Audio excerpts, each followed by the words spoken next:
Breaking news, Nigerians.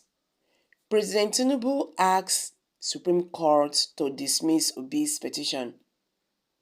Call it a jamboree. And these have got Nigerians talking. Welcome back to Prospect Channels TV. If you're just joining us, please kindly subscribe to this channel. And don't forget to give us a thumbs up. Thank you. President Bola Ahmed Tinubu and the Vice President Kassim Shettima have urged the Supreme Court to dismiss the appeal filed by the Labour Party and its candidate, Peter Obi, against the September 6 judgment of the Presidential Election Petition Court. Politics Nigeria reports that the tribunal had dismissed the petition by the Labour Party for lack of merit. However, the party and its presidential candidate went ahead to appeal the judgment of the Supreme Court. Reacting in a joint respondent brief filed by their team of lawyers, led by Chief Wole Olupekan San, Tinubu and Shettima described Obi's petition as a jamboree and a fishing expedition. They argued that the petition was more of vacation of thunder without dues, and that it was prosecuted more in media than in the courtroom. The respondent also argued that the Presidential Election Petition Court was right to have struck some paragraphs of the petition, and the petitioners' replies to the respondent, replies with which the petitioners had attempted to amend their case in violation of the provisional of Section 16(1)(a) in brackets of the first schedule to the Electoral Act 2022. They stated that the Presidential Election Petition Court took the right decision in striking out their written statement of 10 out of the 13 witnesses called by the petitioners and expunging their evidence from the court's record on the grounds that the statements were not filed along with the petition as required. On the applicant claimed that Shettima had the double nomination, both respondents argued the court to reaffirm its earlier judgment on the issue in the case marked LC/VC/50/2023, the People's Democratic Party (PDP) versus INEC and 3 others, delivered on May 26, 2023.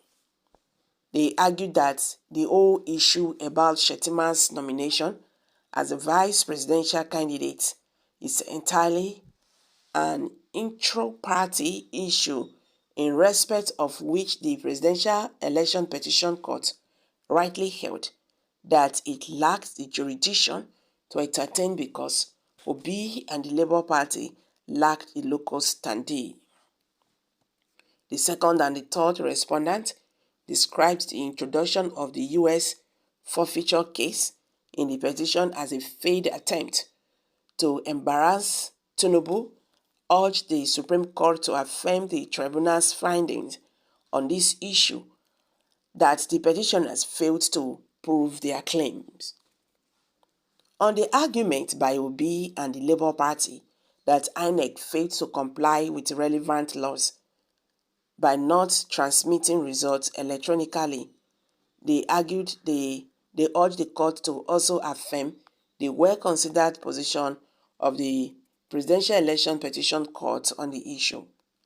They said a major base of applicants' allegation of non-compliance with respect to the presidential election of the 25th February 2022 is their complaint that the results of the election were not electronically transmitted to the IREV in real time, not that it was not transmitted at all, and that the first respondents did not ensure that the results were collated on the IREV.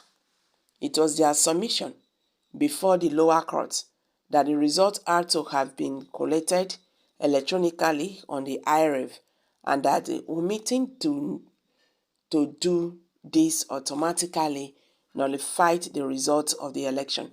Tinubu and Shettima therefore urge the Supreme Court to dismiss Obi's appeal as lacking in merit, substance, and good faith. Okay. Until Nigerians wake up from their slumber and stand their ground against this body called INEC, which is a means of selecting those that should run the affairs of this great and blessed nation, forget about it.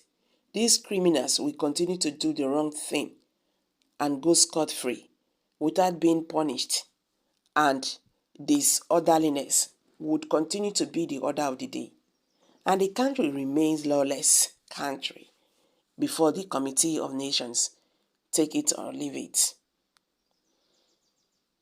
Someone just dropped that. You know, I always say this, that the only remedy for free and fair election in Nigeria is for the INEC to be independent. That is the only remedy. Without that, nothing. No.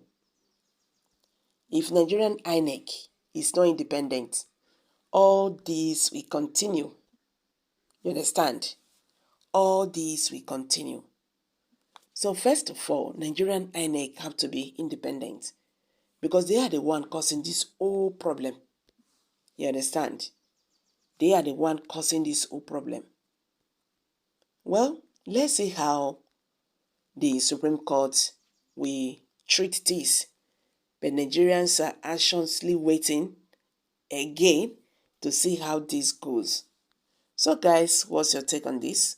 Kindly share your thoughts below in the comment section and don't forget to give us a thumbs up. Thank you.